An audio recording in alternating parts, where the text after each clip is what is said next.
tim grup 7.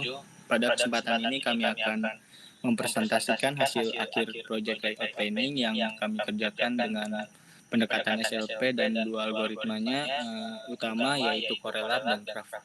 Fokus kami adalah merancang ulang tata letak fasilitas produksi, office, dan keseluruhan plan agar aliran material menjadi lebih efisien dan biaya perpindahan bisa ditekan secara signifikan. Penelitian kami dimulai dari masalah utama pada tata letak existing yaitu aliran material yang panjang dan biaya material handling yang sangat tinggi. Perusahaan bekerja dengan pola job shop sehingga perpindahan material terjadi sangat sering ketika jarak antara stasiun tidak efisien, pemborosan langsung terasa terutama pada pasangan proses seperti measuring dan marking dan lain-lain serta sending menuju sub-assembly level 3 dan 2. Pasangan-pasangan inilah yang menyumbang beban aliran terbesar pada FTC. Hal menariknya adalah bahwa backtracking sebenarnya hampir tidak terjadi dan bobotnya sangat kecil. Jadi masalah utama bukan backtracking melainkan jarak fisik yang terlalu jauh pada stasiun-stasiun dengan beban aliran besar.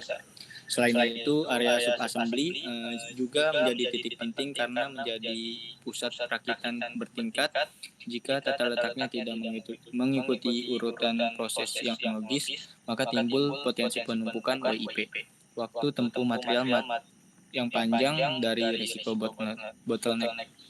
Di sisi lain, area office dan fasilitas penunjang juga memiliki beberapa masalah kedekatan seperti ruang yang saling membutuhkan koordinasi tetapi tidak saling berdekatan, serta beberapa fasilitas yang memotong jalur material utama. Dengan berbagai kondisi ini, kami menyadari bahwa relayout total perlu dilakukan secara menyeluruh. Karena itu, kami memanfaatkan pendekatan SLP untuk menganalisis keseluruhan hubungan aktivitas aliran material serta hubungan ruang, lalu mengolah semua datanya dengan algoritma Corelab untuk menghasilkan blok layout usulan dan khusus area produksi yang memiliki data aliran kuantitatif lengkap. Kami melanjutkan dengan algoritma Craft untuk mencari konfigurasi dengan biaya perpindahan material yang paling rendah. Seluruh tahapan ini menjadi dasar penyusunan layout usulan akhir yang kami presentasikan pada video ini. Selanjutnya rekan saya akan menjelaskan metode dan algoritma yang digunakan yang paling rendah. Seluruh tahapan ini menjadi dasar penyusunan layout akhir yang kami presentasikan pada video ini. Silakan Mas Anton. Selanjutnya, seluruh proses perancangan tata letak baru yang kami lakukan mengikuti alur dari metode systematic layout planning atau SLP. Metode ini membantu kami untuk mengidentifikasi aktivitas, mengolah aliran material, menilai hubungan kedekatan, dan menentukan kebutuhan ruang sebelum layout disusun. Dengan kata lain, SLP memastikan seluruh keputusan lewat berbasis data letak dan tidak hanya melakukan institusi. Data penting yang kami kumpulkan meliputi aliran material, hubungan kedekatan antar departemen, kebutuhan ruang produksi, office, dan fasilitas penunjang, serta lewat existing. Dari FTC, kami mengetahui pasangan proses dengan aliran terbesar. Dari real chart, kami mendapatkan informasi mana saja departemen yang mutlak, harus berdekatan, mana yang cukup penting kedekatannya, dan mana yang fleksibel. Setelah semua data lengkap, kami mulai masuk ke algoritma Corelab. Corelab digunakan untuk membangun blok layout dari awal berdasarkan nilai TCR atau Total Clusterness Rating. Departemen TCR tertinggi di posisi pertama, kemudian departemen lain ditempatkan mengelilingi sesuai kedekatan paling kuat. Pada area produksi, drilling menjadi pusat penempatan karena memiliki TCR tertinggi, disusul cutting, marking, sanding, sub-assembly level 3, dan seterusnya. Proses serupa juga kami lakukan untuk area office dan keseluruhan fasilitas plan. Setiap ruang kantor kami analisis berdasarkan intensitas interaksi dan kebutuhan komunikasi. Hasilnya, production supervisor, admin officer, dan accounting finance jadi inti kedekatan pada area office. Pada lewat keseluruhan, area produksi menempati ranking tertinggi dengan menjadi pusat tapak pabrik, gudang, ruang alat, kantor, dan pos keamanan, dan berikutnya mengelilingi sekitar fasilitas tertinggi tadi. Hasil dari Corelab ini yang menghasilkan blok layout produksi, layout office, dan layout keseluruhan pabrik. Namun, layout dari Corelab ini masih berupa layout berdasarkan kedekatan. sehingga masih perlu diuji secara kuantitatif untuk membuktikan apakah konfigurasi ini sudah memberikan biaya material handling terendah. Karena itulah kami melanjutkan proses dengan algoritma Craft yang akan dijelaskan oleh rekan saya. Baik, boleh lanjutkan.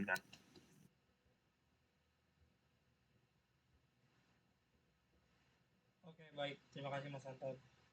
Craft optimasi produksi berdasarkan flow.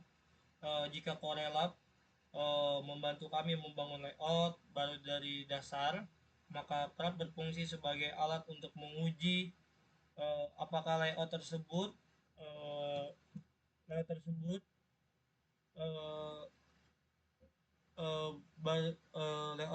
membangun layout tersebut baru dari dasar, maka Craft berfungsi sebagai alat untuk menguji apakah layout tersebut sudah efisien atau masih bisa diperbaiki. Craft bekerja dengan cara menghitung total biaya perpindahan material antar proses, lalu mencoba memindahkan departemen untuk melihat apakah biaya tersebut bisa dikurangi. Berbeda dengan Corelab yang menghasilkan layout produksi, office hingga layout keseluruhan, Craft hanya kami terapkan untuk area produksi saja. Alasannya sederhana. Craft membutuhkan data aliran material yang lengkap, yang dalam kasus kami hanya tersedia untuk proses produksi. Oleh karena itu, office dan area lainnya tidak masuk ke dalam optimasi Craft. Sebagai langkah awal, kami menggunakan layout existing sebagai layout awal untuk Craft. Pada layout existing terdapat beberapa jalur material yang masih berpotensi menyebabkan backcasting dan jarak perpindahan yang cukup jauh. Contohnya aliran material dari cutting menuju welding atau dari machining menuju sub assembly masih belum bisa ditata secara linear. Dengan menginput from to cart, jarak antara area serta biaya dari perpindahan Craft mulai mengevaluasi kemungkinan pertukaran posisi antar proses. Setiap pertukaran dihitung apakah ia terdampak pada pengurangan total cost atau tidak. Jika berpindah membuat cost turun, kerap menyimpan perubahan tersebut. Jika tidak, berpotensi dikembalikan. Dari proses optimasi ini kami memperoleh variasi layout baru yang lebih efisien. Proses cutting akhirnya ditempatkan lebih dekat dengan bending, welding, dan machining disusun ulang agar aliran material tidak lagi bersilangan. Proses assembly diposisikan secara berurutan sehingga material bergerak lebih natural dari awal hingga akhir. Hasil dari Craft ini menjadi dasar untuk layout produksi final yang kami gunakan dalam template akhir pabrik. Selanjutnya begini ya. Baik, setelah seluruh analisis dilakukan dan hasil dari Corelab dan Craft dibandingkan, kami memilih layout akhir berdasarkan kombinasi evaluasi kuantitatif dan kualitatif. Dari sisi angka, layout produksi hasil Craft memberikan biaya material handling paling rendah dibandingkan layout existing maupun layout usulan awal. Dari sisi pola aliran, susunannya paling linear, paling sedikit backtracking, dan paling mudah diawasi. Karena itu, layout hasil Craft ditetapkan sebagai layout produk final.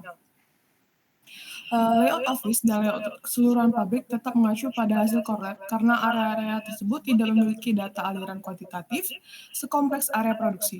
Hasilnya adalah rancangan pabrik yang lebih terstruktur dengan zonasi yang lebih jelas. Area produksi menjadi pusat aktivitas, gudang, dan area logistik berada di dekat proses. Area manajerial berada di koridor strategis dan fasilitas karyawan ditempatkan sesuai pola kedekatan yang benar. Dengan demikian, proyek ini berhasil mencapai tujuan utamanya, yaitu menyusun tata letak yang mampu menurunkan biaya perpindahan material secara signifikan, sekaligus memperbaiki kelancaran aliran proses. Kami berharap layout yang kami usulkan dapat dijadikan referensi perusahaan apabila ingin melakukan re-layout atau pengembangan fasilitas di masa mendatang. Lebih dan kurangnya saya akhiri. Wassalamualaikum warahmatullahi wabarakatuh.